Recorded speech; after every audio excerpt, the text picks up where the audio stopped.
Hai, Assalamualaikum warahmatullahi wabarakatuh. Selamat pagi, salam sejahtera bagi kita semua dimanapun sahabat SPM berada. Kembali lagi nih bersama gua Fajar Sidik di acara yang paling kece tentunya di Seni Pasar Modal Channel edisi 17 Maret 2022. Tadi gue lagi baca buku ini ya, sorry. Jadi nggak fokus kalau ternyata udah take on. Ya, kita mulai aja di sini. Kita akan ngebahas mengenai pergerakan IHSG pada perdagangan kemarin di hari Rabu 16 Maret 2022 seperti apa, euforianya luar biasa, dan apa yang akan terjadi atau emiten-emiten apa yang menarik untuk ditradingkan pada hari ini. Yuk, check it out.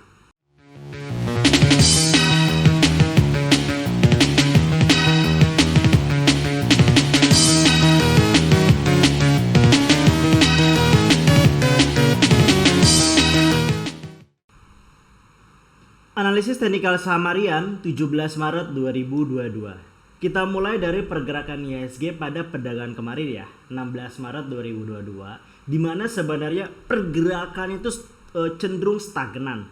Bisa dilihat hanya dua band yang terbentuk.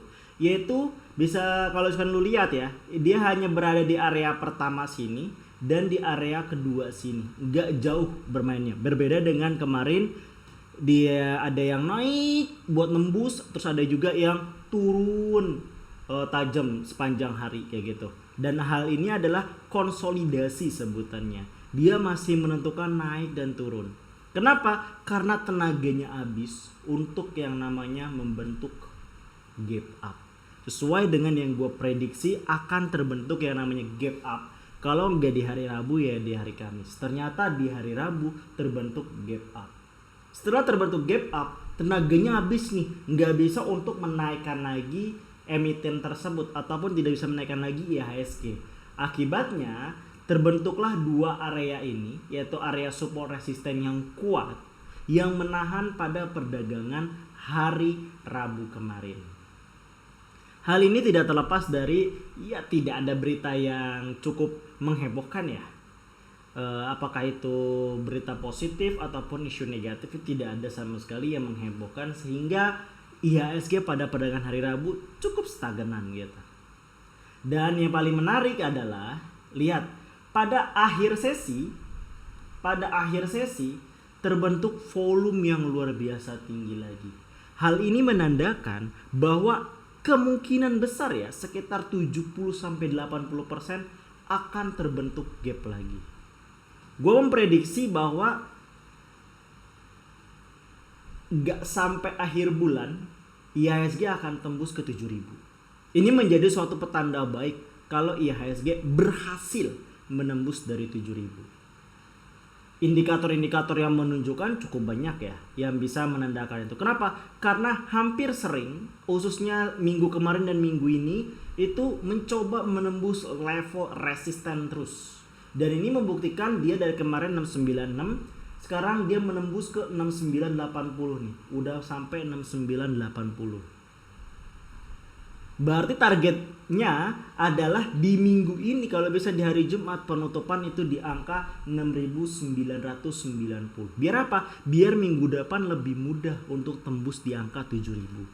Apakah itu mungkin? Sangat-sangat mungkin gitu. Karena kita udah mulai mendekati ke bulan puasa, udah banyak yang namanya daya jual beli masyarakat saling bertukar untuk khususnya kebutuhan konsumtif. Baik itu kebutuhan makan, rekreasi atau healing, bahasa anak zaman sekarang itu banyak yang dilakukan gitu. Tetapi walaupun itu terjadi, kita harus concern terhadap yang namanya makroekonomi karena itu akan mempengaruhi terhadap mikroindustri, dalam hal ini emiten-emiten tersebut. Yang pertama itu adalah berita dari CNBC Indonesia. Ukraina dilanda perang, RI terancam kiamat roti dan mie. Perang Rusia-Ukraina berdampak pada persaingan antar negara dalam mencari sumber baru pemasok gandum. Selama ini, Rusia dan Ukraina memasok 28% dari total pasar ekspor gandum dunia. Ukraina menjadi salah satu pemasok gandum utama bagi Indonesia. Produk Ukraina yang banyak didatangkan di Indonesia pada 2021 adalah serealia yang mencakup gandum dengan nilai 94,6,5 juta US dollar, diikuti oleh besi dan baja 53,3 juta US dollar, serta mesin dan peralatan mekanis 10,9 juta US dollar. Produksi gandum global diperkirakan naik tipis menjadi 778,6 juta ton pada tahun 2021-2022 dari 774,87 juta ton pada tahun 2020-2021. Produksi gandum diperkirakan meningkat 1% menjadi 780 juta ton pada 2022 sampai 2023.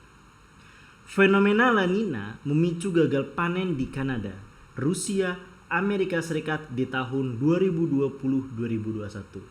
Akibatnya, ketiga negara tersebut mengalami penurunan produksi gandum hingga 20%. Sebaliknya, produksi gandum di Argentina, Australia, Uni Eropa, dan Ukraina naik. Ya, ini merupakan satu kabar buruk ya, khususnya untuk emiten-emiten atau sektor-sektor yang berhubungan atau yang sangat berkaitan dengan yang namanya perganduman. Mungkin kalau misalnya kita ke toko modern ya, ada beberapa bentuk makanan yang dikonsumsi dalam bentuk istilahnya itu adalah dari gandum. Baik itu roti ya, roti sendiri maupun bahan baku dari mie. Jika ini benar ya, jika ini berlanjut perang dari Ukraina, maka tidak mungkin anak kosan akan sedikit menderita. Kenapa anak kosan menderita? Karena dengan kabar ini maka harga-harga mie atau harga-harga roti akan mengalami kenaikan. Artinya siapa lagi yang bisa bantu saat hari tua? Atau saat lagi bulan tua? Atau saat lagi tanggal tua? Siapa lagi kalau bukan roti dan mie? Sabar buat anak kosan, sabar. Pasti ada jalannya untuk yang lain, tetapi ini sebenarnya bisa menjadi momentum, ingat nih. Ini adalah kabar negatif untuk sektor roti dan mie. Kita ambil contoh aja deh. Mie atau roti adalah Unilever dan Indofood atau bisa juga INDF ya, dan kode emiten INDF. Nah, dua emiten ini bisa lu manfaatin untuk ngambil di harga bawah. Saat apa? Karena dilanda krisis gini, maka kepercayaan investor akan menurun. Saat kepercayaan investor menurun, disitulah sebenarnya momentum lu masuk untuk meraih untung sebanyak-banyaknya. Setelah apa? Setelah perang ini berakhir. Apakah perang ini berakhir dalam waktu dekat? Who knows? Nggak ada yang tahu kita mengenai apa yang terjadi di masa depan. Tapi apa yang akan terjadi di masa depan, kita bisa melihat peluang apa enggak, kita mau menuju menjadi lebih baik apa enggak, itu keputusan di tangan lu. Lu yang bisa ngambil keputusan itu. Take it or leave it. Gak usah takut untuk emiten-emiten yang memang memiliki fundamental yang baik. Ambil sikat soerok. Jangan berebut dengan yang namanya emiten-emiten yang IPO yang secara laporan keuangan itu jeleknya minta ampun. Hanya beralasan ya Dewi Fortune, semoga deh arah, semoga deh otoritas injek atas. Jangan berharap seperti itu. Kalau lu berharap seperti itu, ya 1/10 atau 1/10, 1/100 kali peluang, ya mungkin bisa terjadi. Tapi apakah lu orang yang beruntung? Bisa jadi lu masukin 100 juta waktu itu gagal. Pas lu masukin 1.000 rupiah cuma berhasil. Jadi sebenarnya Dewi Fortune bertindak ke 100 juta apa ke 1.000 rupiah sih? Saat kita mengecilkan volume, biasanya disitulah Dewi Fortune akan, wah coba deh kalau gua nambah, wah coba deh gua nambah. Pasti akan selalu begitu. Sama halnya dengan emiten-emiten yang mengalami kenaikan setelah mengalami penurunan. Coba gua masuk situ, udah kayak raya gua. Coba gitu. Padahal sebelumnya dihujat-hujat. Aneh kan? Ya begitulah karakter orang Indonesia. Jadi oleh karena itu, gak usah panik. Anggap aja ini kita lagi kesewalayan. Terus wah dapat diskon nih, kita lagi belanja sales 90 plus 20% lah misalkan seperti itu. Sikat bos, gas angkut, gak usah pikir panjang lagi. Oke? Nanti mungkin kita akan bahas segmen sendiri untuk yang roti dan mie ini. Apakah emiten-emiten tersebut layak untuk kita beli, khususnya untuk momentum trading ataupun untuk seorang value investor atau seorang yang namanya cendrawasih, emiten cendrawasih. Apa yang emiten cendrawasih? Emiten berdasarkan yang namanya value dan growth investing. Perpaduan itu disebut dengan emiten cendrawasih. Kita pindah ke berita selanjutnya. Berita dari Investor ID, ada kabar. Konsorsium Waskita, Wika, PTPP akan ditunjuk bangun IKN. Pemerintah disebut akan menunjuk konsorsium BUMN Karya untuk menggarap proyek pembangunan ibu kota negara IKN Nusantara Konsorsium, terdiri atas PT Waskita Karya Tbk (WSKT), PT Wijaya Karya Tbk (Wika), dan PT PP Tbk (PTPP). Hal ini mencerminkan kepercayaan pemerintah kepada BUMN Karya dan keinginan perusahaan nasional untuk membuktikan kemampuannya. Adapun nanti Sovereign Wealth Fund (SWF) dan swasta baik luar dan dalam negeri akan menggelontorkan dana ke IKN. Sebelumnya, Investor Relation Manager Corporate Secretary Waskita Karya Julius Caesar, nama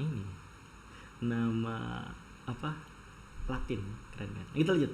Mengungkapkan, Waskita Karya siap mendukung siapapun kepala dan wakil otorita terpilih karena hal tersebut tentunya menjadi pilihan terbaik Presiden. Waskita mengucapkan selamat kepada Bambang Susantono Doni Rahajo sebagai kepala dan wakil kepala otorita IKN. Semoga proyek IKN segera dapat dimulai dan Kementerian PUPR segera membentuk tender proyek-proyek IKN, ujar Julius. Sebenarnya ini tidak mengherankan lagi ya. Udah gua ramal dari, ya mungkin lu bisa lihat dari beberapa video gua sebelumnya ya. Lu bisa searching gitu ya. Atau lu bisa nonton tuh. Gua pernah ngebahas bahwa yang akan jaya itu adalah salah satunya adalah properti atau infrastruktur. Harapannya itu adalah di ibu kota negara baru jika benar-benar terrealisasi. Dan ternyata benar-benar terrealisasi. Udah ada undang-undangnya, pasti akan dilaksanakan berarti. Bukan hanya sebuah wacana. Artinya apa di sini? Artinya di sini adalah peluang yang bisa kita lihat bahwa ini adalah sebuah mega proyek. Artinya di sini adalah sebuah penghasilan yang didapat dengan kalkulat akan didapat untuk yang namanya pemanis pada saat laporan keuangan pada tahun depan 2023 dan 2024. Artinya di sini bagi dividen hunter jika pengen mendapatkan keuntungan berkali-kali lipat ya, tunggu Waskita, Wika, PTPP bagi dividen tahun ini. Setelah itu harga akan turun. Disitulah momentum paling tepat buat lo masuk. Targetnya kapan? 2023 atau 2024 untuk lo melakukan jual. Karena kenapa? Pertama bisa lo dapetin dividen yang berkali-kali lipat. Tentunya pasti. Karena itu adalah ladang untuk para pemegang uang atau para pemegang saham. Karena mereka nggak pelit gitu kepada pemegang saham untuk membagikan dividen. Karena salah satu anak perusahaan dari Waskita, kita sebutnya Waskita atau dari Wika, itu dividen yield ya, ataupun dividen payout ratio yang sangat-sangat besar. Oke, udah gue kasih tahu ya, jangan bilang gue nggak kasih tahu ternyata ini ya. Catat. Dah. Oke, kita lanjut ke selanjutnya, yaitu adalah analisis teknikal harian yang digunakan untuk perdagangan hari ini. Seperti biasa di sini gue akan menggunakan parabolic SAR dan yang namanya adalah rate of change. Bagi yang belum tahu cara bacanya, silakan baca atau nonton di video-video sebelumnya, udah gue bahas kayak gitu. Di sini ya gue akan fokus ke trading plan-nya aja. Di sini bahwa bentuk candle berada di atas yang namanya adalah parabolic SAR. Ada di atas dan ini berada di atas 0 masih, dan lihat masih banyak positif. Setelah apa nih, setelah sesi 2 walaupun selama sepanjang hari ya itu banyak aksi beli taking ambil emiten tersebut. Jadi lu bisa manfaatin ini. Kenapa? Berita tadi just sesimpel itu, pom-pom tadi udah cukup menaikkan atau bisa membentuk gap pada perdagangan hari ini untuk was kita. Lu bisa beli di 560 sampai 565, cut loss di 550, jual di 570 sampai 575. Yang kedua adalah sini, namanya emitennya kocak. Emiten sini ya bisa dibilang emiten gorengan sangat-sangat tinggi kolesterol. Jadi kalau yang mempunyai sakit jantung dan sekitarnya nggak usah masuk deh, bahaya. Tapi bagi yang pengen nyoba jantungnya kuat silahkan. Di sini bisa dilihat dia mengarah naik terus ke atas ya. Dia akan mengatas puncaknya pasti akan di sekitar sini nih. Akan sekitar di 300. Bisa sebenarnya gap up naik lagi, bisa. Tapi dia akan berputar di sekitar 300 pada akhir sesi nanti.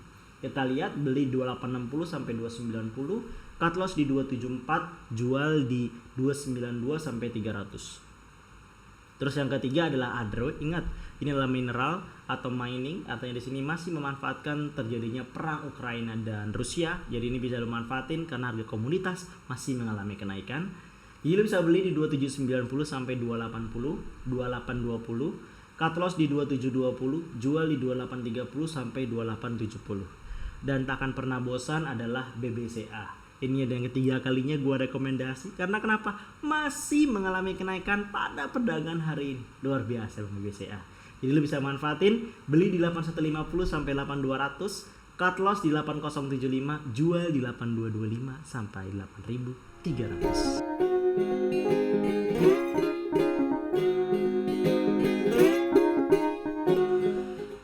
Kurang lebih itu yang bisa gue sampaikan pada perdagangan hari ini. Silahkan digunakan dengan baik apa yang udah gue kasih. Jangan lupa untuk disiplin terhadap yang namanya trading plan yang udah gue kasih. Karena itulah kunci seorang trader.